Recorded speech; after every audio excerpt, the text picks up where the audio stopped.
భ్రమరం health ఛానల్కు స్వాగతం. ఈరోజు మనం శీతాకాలం ఆరోగ్య జాగ్రత్తలు తెలుసుకుందాం. చలికాలంలో శ్వాసకోశ సమస్యలు, అందున ముఖ్యంగా ఉబ్బసం, శ్వాసనాళాలు దెబ్బతింటం, ఊపిరితిత్తుల్లో కన్నాలు, బ్రాంకైటిస్, ఇంటర్స్టిషియల్ లంగ్ డిసీజ్ ఉత్పన్నమయ్యే అవకాశం ఎక్కువ. కొందరికి కొత్తగానూ మొదలవ్వచ్చు. కాబట్టి ఆరోగ్యం పట్ల మరింత అప్రమత్తత అవసరం. ఇందులో దగ్గు, ఆయాసం, రాత్రిపూట పిల్లికూతల వంటి లక్షణాలు కనపడతాయి. COPD కూడా తక్కువేమీ కాదు.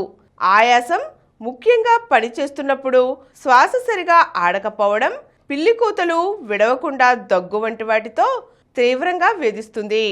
బ్రాంకైటిస్లో శ్వాసనాళాలు విప్పారి కన్నాల వంటివి పడతాయి. దీంతో స్రావాలు లోపలే ఉండిపోయి ఇన్ఫెక్షన్లకు దారితీస్తుంది. దగ్గితే కళ్ళే రక్తం పడతాయి. ఇంటర్స్టిషియల్ లంగ్ డిసీజ్ ఒకప్పుడు తక్కువగా ఉండేది. కారణం ఏమిటో తెలియదు, కానీ ఇప్పుడది ఎక్కువయింది. ఇందులో కార్బన్ డయాక్సైడ్, ఆక్సిజన్ మార్పిడి ప్రక్రియ దెబ్బతింటుంది. ఇలాంటి సమస్యలు గలవారితో పాటు కొత్తగా వీటి బారిన పడ్డవారు క్రమం తప్పకుండా మందులు వాడుకుంటూ కొన్ని జాగ్రత్తలు పాటించాలి. ఇన్ఫెక్షన్ల బారిన పడకుండా చూసుకోవటం చాలా ముఖ్యం. జలుబు వంటి ఇన్ఫెక్షన్లతో సమస్యలు తీవ్రం కావచ్చు. సరైన సమయంలో సరైన చికిత్స తీసుకోకపోతే జలుబుతో పుట్టుకొచ్చే స్రావాలు ఊపిరితిత్తుల్లోకి వెళ్ళి లక్షణం తీవ్రం కావచ్చు. అత్యవసరమైతే తప్ప రాత్రిపూట, తెల్లవారుజామున దూర ప్రయాణాలు పెట్టుకోవద్దు. ప్రయాణాలు చేసేటప్పుడు కిటికీ పక్కన కూర్చోవద్దు. మంచి స్వెటర్లు వేసుకోవాలి. ముక్కుకు మాస్కులు ధరించాలి. వేసుకునే మందులు వెంట తీసుకువెళ్ళాలి. ఇంట్లో, ఆఫీసుల్లో విధిలేని పరిస్థితుల్లో ఏసీ వాడవలసి వస్తే 24-25 డిగ్రీల ఉష్ణోగ్రతను నిర్ణయించుకోవాలి. ఏసీ గాలి నేరుగా ముఖానికి తగలకుండా చూసుకోవాలి. ఇంటిని చీపురుతో ఊడ్చవద్దు. తడిబట్టతో గచ్చు శుభ్రం చేసుకోవాలి. దుప్పట్లు, దిండ్లను శుభ్రంగా ఉంచుకోవాలి. అలర్జీలు గలవారు పడని వాటికి దూరంగా ఉండాలి.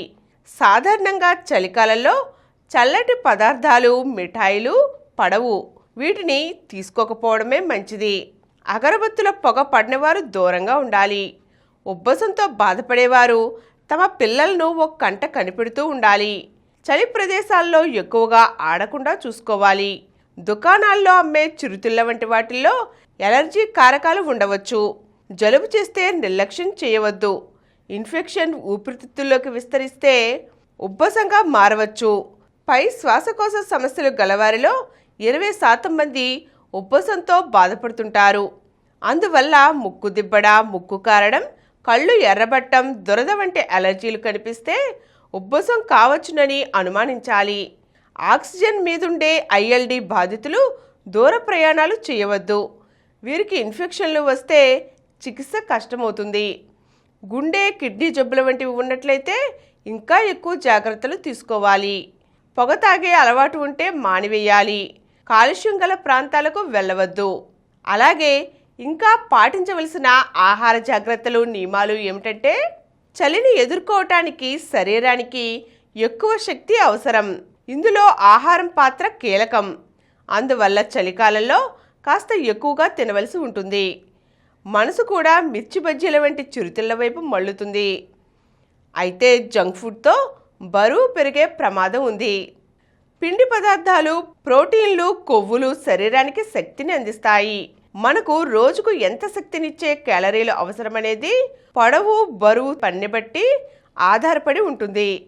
ఇవి మాత్రమే కాదు, వాతావరణ ఉష్ణోగ్రత కూడా ముఖ్యమే. చలికాలంలో శరీరం నుంచి వేడి బయటకు వెళ్ళిపోతుంది. కాబట్టి శక్తినిచ్చే ఆహారం అవసరం. అందువల్ల చలి ఎక్కువగా ఉన్న ప్రాంతాల్లో నివసించేవారు, ఆరుబయట పనులు చేసేవారు మామూలుగా కన్నా మరింత ఎక్కువ ఆహారం తీసుకోవాలి. అందుకే ఒకప్పుడు చలికాలంలో నువ్వులతో కూడిన పదార్థాలు ఎక్కువగా తీసుకుంటూ ఉండేవారు.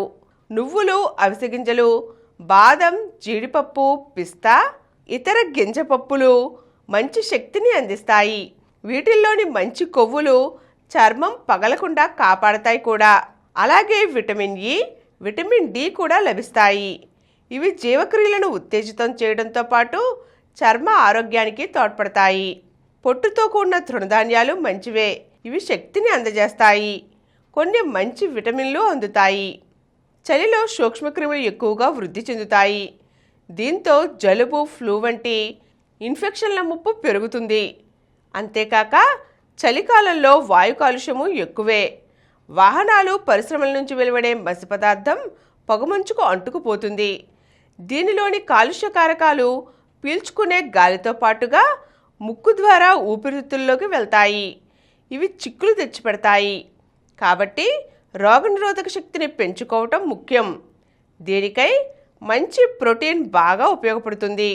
గుడ్డు, సరిగా ఉడికించిన చికెన్, చేపలు, మాంసంతో ప్రోటీన్లు లభిస్తాయి. శాకాహారులైతే పొట్టుతో కూడిన పప్పులు, నూనె గింజలు, సోయా నగ్గెట్స్, పాలు, పెరుగు వంటివి తీసుకోవచ్చు. Vitamin C, vitamin E, vitamin A, vitamin D, మంచి యాంటీ ఆక్సిడెంట్స్ కూడా జీవక్రియలకు బాగా తోడ్పడతాయి. అలాగే కాలుష్య కారకాలు హాని చేయకుండా నిలువరిస్తాయి. కాబట్టి నిమ్మకాయ, బత్తాయి, నారింజ, జామ పండ్ల వంటివి ఎక్కువగా తీసుకోవాలి. బత్తాయి తింటే, నిమ్మరసం తాగితే జలుబు చేస్తుందన్నది కేవలం అపోహ మాత్రమే.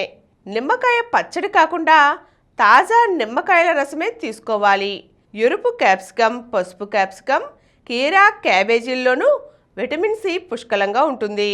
వీటిని సలాడ్ల రూపంలో తీసుకోవచ్చు. ఈ కాలంలో ఉసిరి విరివిగా లభిస్తుంది. ఇందులోనూ విటమిన్ సి ఎక్కువగానే ఉంటుంది. పైగా దీనిలోని విటమిన్ సి త్వరగా క్షీణించదు కూడా. రోజు ఒక ఉసిరి ముక్క తిన్నా మేలే. బొప్పాయి, క్యారెట్, గుడ్డు, పచ్చసొన, గుమ్మడికాయ, చిలకడదుంప, ఆకుకూరల్లో విటమిన్ ఏ లభిస్తుంది. గింజపప్పులు, విత్తనాలు, నూనె గింజల్లో విటమిన్ ఇ ఉంటుంది. పాలు, నెయ్యి, వెన్న, మాంసం, చేపలు, గుడ్డు, వాటిల్లో విటమిన్ డి ఉంటుంది. ఇన్ఫెక్షన్లతో పోరాటానికి జింక్ కూడా ముఖ్యమే. ఇది గుమ్మడి విత్తనాలు, చిక్కుళ్ళు, మాంసం వంటి వాటిలో ఉంటుంది. ఇక చలి నుంచి కాపాడుకోవటానికి సూప్స్ బాగా తోడ్పడతాయి. గరం మసాలా, అల్లం వెల్లుల్లి, మిరియాలు, సొంటి, పసుపు పొడులను కలిపి ఆకుకూరలు, కూరగాయలతో సూప్ చేసుకోవచ్చు. ఇందులో కాస్త వెన్న లేదా నెయ్యి కూడా వేసుకోవచ్చు. ఇలాంటి సూప్స్ను వేడివేడిగా తాగితే చలి నుంచి కాపాడుకోవచ్చు. జీవక్రియల వేగము పెరుగుతుంది. ఈరోజు మనం చలికాలంలో తీసుకోవలసిన జాగ్రత్తలు ఏమిటో తెలుసుకున్నాం కదండి. మరో చక్కని అంశంతో మళ్ళీ కలుద్దాం. ఈ కార్యక్రమం మీకు ఎంతో నచ్చింది కదా. ఇటువంటి మరిన్ని వీడియోల కోసం అనతి కాలంలోనే 20 కోట్ల వ్యూస్ సాధించిన సమరం ఛానల్ సమర్పించు సమరం హెల్త్ ఛానల్కు సబ్స్క్రైబ్ చేయండి, లైక్ చేయండి, మీ ఫ్రెండ్స్కి షేర్ చేయండి. అలాగే ప్రక్కనున్న గంట సింబల్ని ప్రెస్ చేయడం మర్చిపోకండి.